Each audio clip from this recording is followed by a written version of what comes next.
کو ایک ایگزامپل دیتا ہوں اور میں بہت جگہوں پہ بات کہہ بھی چکا ہوں. ہم نے ایک پروگرام کیا تو ہم نے ایک ٹی وی کی تار نکالی, ڈسکنیکٹ کیا, چل رہا تھا ٹی وی بالکل ٹھیک ٹھاک تھا, اور اسے ہم لے گئے ٹی وی کے میکینک کے پاس. تو ہم نے کہا یار پتہ نہیں کیا ہو گیا, خراب ہو گیا, اسے ذرا چیک کریں.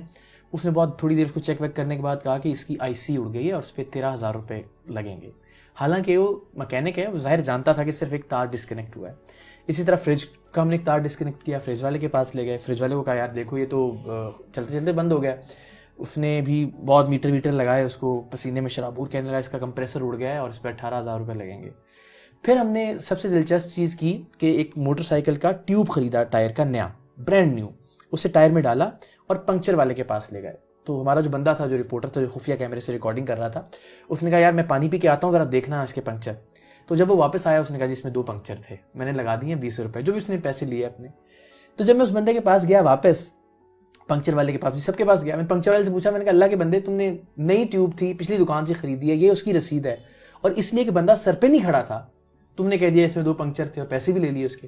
تو کہنا ہنسنے لگ گیا, کہتا ہے سر میں 4 بھی تو نکال سکتا تھا نا, شکر کرے میں نے صرف 2 ہی نکالے ہیں پنکچر اس میں سے.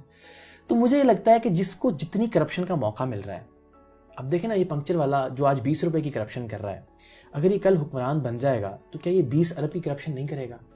ہم شور کرے گا, اس لیے کہ اس کو موقع ہی 20 روپے کا کرپشن کرنے کا مل رہا ہے.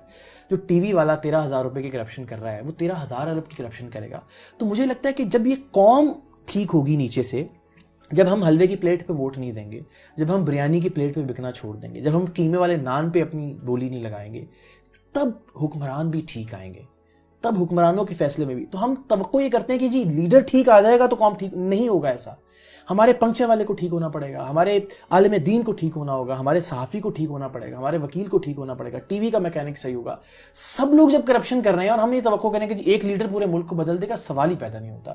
یہ لوگ ٹھیک ہو گئے, انسان بنیں گے, اچھے لوگوں کو لے کے آئیں گے, اور پھر مجھے لگتا ہے یہ نیچے سے اوپر تک کا سفر ہے, اوپر سے نیچے تک کا سفر نہیں ہے. اچھا میں نے دونوں ایکسٹریمز دیکھی ہیں نا, میں نے وہ بھی دیکھا کہ جو کرپٹ ترین لوگ اور ملاوٹیں کر رہے ہیں اور سب کر رہے ہیں, اور یہ جو میں نے جو آپ کو بتایا ہے والنٹیئرس کا ایک سلسلہ شروع کیا ہوا ہے, اس میں 2 سال ہو گئے ہیں. آپ یقین کیجئے مجھے ترس بھی آتا ہے, مجھے پیار بھی آتا ہے. یہ بچے بچیاں جن کو بڑی مشکل سے یا تو کوئی چھوٹا موٹا کام کر رہے ہیں یا پڑھ رہے ہیں اپنا, یہ اکٹھے کر کے پیسے افطار کروا رہے ہوتے ہیں, یہ بیچارے خون کی بوتلیں دے رہے ہیں, یہ اپنے پیسے اکٹھے کر کے پلانٹیشنز کر رہے ہیں.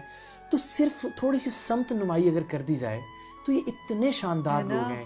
تو میں ہمیشہ سب سے کہتا ہوں کہ جتنی محنت آپ کریں گے وہ یہ تو اللہ کے انصاف کے خلاف ہے نا کہ آپ محنت کریں اور کوئی دوسرا آدمی آپ سے آگے نکل جائے. وقتی طور پہ ممکن ہے آپ کو ایسا لگے کہ یار یہ دیکھیں میرے سے 4 قدم آگے, لیکن اللہ نے ممکن ہے آپ کے لیے اس کا کوئی بہت بہتر. تو یہ ہو نہیں سکتا. یہ آپ جب کہتے ہیں کہ جی میرے پاس پرچی نہیں ہے تو میں کچھ نہیں کر سکتا, یا میرے پاس سفارش نہیں ہے تو میں کچھ نہیں کر سکتا, تو آپ انڈائریکٹلی خدا کے انصاف کو چیلنج کر رہے ہوتے ہیں کہ آپ بہت محنت کر رہے ہیں, آپ بہت ڈیزرو کرتے ہیں اور آپ کو ملا نہیں, تو اس کا مطلب اللہ تعالیٰ نے ناانصافی کی نا اپنی قدرت میں اور اپنے نظام قدرت میں آپ کے ساتھ. یہ ہو نہیں سکتا. آپ نیک نیتی کے ساتھ جتنی محنت کریں گے, میرا یہ ایمان ہے کہ الٹیمیٹلی اتنی ہی عزت, اتنے ہی آپ کو مانیٹری بینیفٹس, اتنی ہی آپ کو مقام جو آپ چاہتے ہیں وہ زندگی میں ملے گا. لیکن ظاہر اللہ تعالیٰ اپنے حساب سے اس کے اسباب پیدا کرے گا.